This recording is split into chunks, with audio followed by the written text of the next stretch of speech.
The Raiders have a tried and true history of all-time greats at the wide receiver position, but it's been a while since they've had a true playmaker.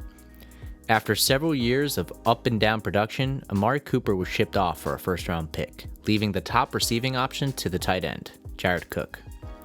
So when the Raiders went out last April and selected Hunter Renfrow in the draft, it was no surprise to anyone, until you see him. Now, I don't know how to put this politely, so I won't. Put it politely, that is. But the guy who delivers my Amazon packages looks more athletic than Hunter Renfrow.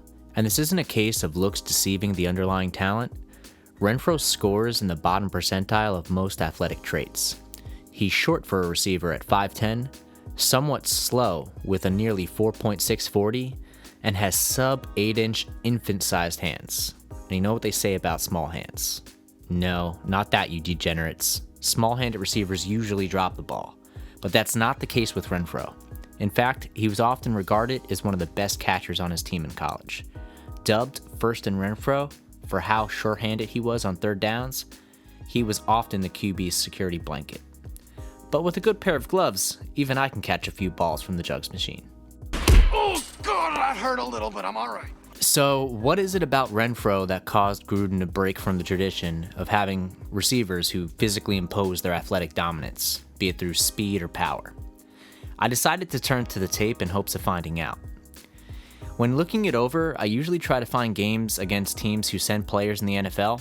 It's hardly useful watching a guy who was beating future accountants who played in the FBS for a free college meal plan. So it's kind of shocking to see what kind of sample size Renfrow has against elite competition. If you notice a lot of Alabama jerseys in these cut-ups, that's because Renfrow played in 4 straight years of elimination-style championship or playoff games, and he did that against the cream of the crop as far as competition goes. I'd be remiss to start off with none other than his freshman performance in the championship game against the Crimson Tide. He went off to the tune of 88 yards and 2 touchdowns. When a guy has mediocre measurables, you tend to question if he could stick with NFL-caliber athletes. But here, Renfrow burns first-rounder and current Dolphin safety Minkah Fitzpatrick. Later in the game, Minkah gets his hands on Renfrow for a PI near the goal line. Fitzpatrick has 4.4 speed and displays little trouble sticking with Renfrow stride for stride, so it's not that this play is particularly impressive for me. What's impressive is that both players are freshmen playing in a national championship game, and the superior athlete is making mental lapses to a walk-on who is rising to the moment. The second touchdown of his day came against Fitzpatrick as well. While Renfrow doesn't have the flashy 40 time that Fitzpatrick boasts, he glides in and out of his cuts, losing little to no speed as he takes to the ground to catch the pass. Due to his quickness and changing direction, if the DB is slow and flipping their hips on the break, it's easy to lose track of Renfrow. With him being so slippery in space, the recipe to beat him is clearly physical man coverage. But if you're slow to jam him at the line, you'll be grasping for air. Be careful not to choke on your aspirations. I can't stress how bad of an idea it is to line up over Renfrow without jamming him. It only takes a few steps for him to create the space needed for this out route.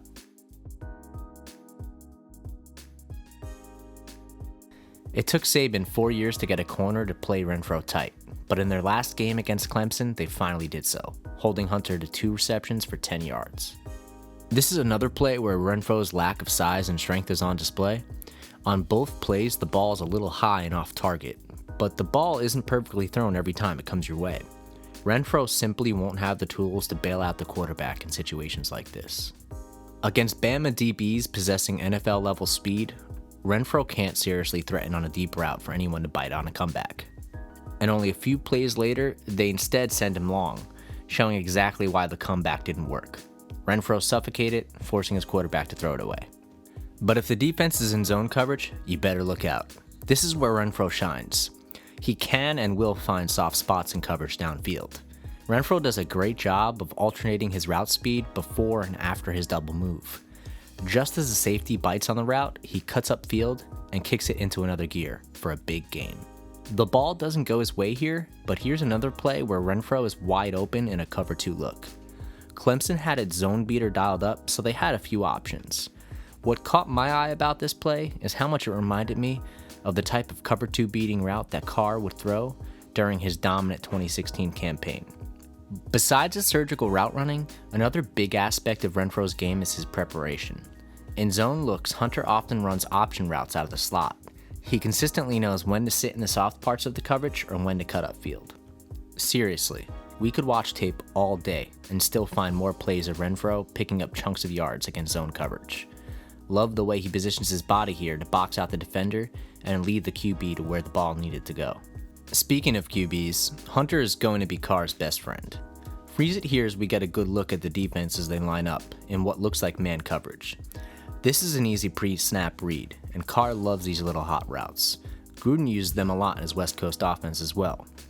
It only takes him 2 to 3 steps out of his cut to get open. He's also superb at locating the misplaced pass, going to the ground to secure the grab. And speaking of route concepts that Gruden likes, these pick plays are absolute money on third down, and one of the more modern passing concepts that Gruden has incorporated into his system since being in the booth. Gruden's offense also utilizes a lot of receiver motion to force linebackers into uncomfortable situations. This play is like looking into a crystal ball at Hunter's future as a Raider. If there was one glaring weakness to Renfrow's game, it would have to be as a blocker. I doubt Renfrow will line up out wide on a blocking assignment in the NFL, but this play highlights for me how Renfrow can be a liability when blocking for outlet or screen passes. Not being much of a threat when blocking is a drawback in what you can do when he's on the field. Like a tell in poker, it keys your opponent on what you're doing. Despite being one of their clutch passers, there were many times where Renfrow wouldn't be on the field because of this. The solution is obvious though. I'd much rather Renfrow catching the screen passes rather than blocking for them. I love how he turns his shoulders, gets skinny, and slip and slides his way through traffic. After watching the tape, it's easy to see what Mayock and Gruden saw in Renfrow, but it still seems hard projecting his production at the next level. Statistically, he was good for between 500 to 600 yards and 5 touchdowns out of the slot, and I would say all things considered, that's about where he'll be in the pros as well. But first downs, clutch receptions with the game on the line, situational plays where you only need a few yards to get into field goal range, these are things that I don't think you can properly quantify where Hunter will truly make a difference on the football field. His ceiling as a pro is held back by his measurables, yes, but Renfrow is a ready-made product, especially at what he does best. His precision route running, sticky fingers, and similarities in both size and, well, being white, will draw the inevitable comparison to Wes Welker. But I'm not sure I see the same explosiveness. Not all short white guys are made equal, and I'd put his ceiling closer to the likes of someone like Cole Beasley. With a career high of 800 yards and 5 touchdowns, that's a solid pro to aspire to, and I'm not sure anyone will be complaining about his diminutive size as he connects with Carr for a ton of first downs in 2019. If you like this video, Mike and Will talk all things Raiders in their weekly podcast, Raidio. Drop comments below or call into our voicemail box about future topics or questions about the Raiders, and we'll give you a shout out on air. We're available for download on iTunes, Stitcher, Spotify, and SoundCloud. Thanks for watching. Go Raiders.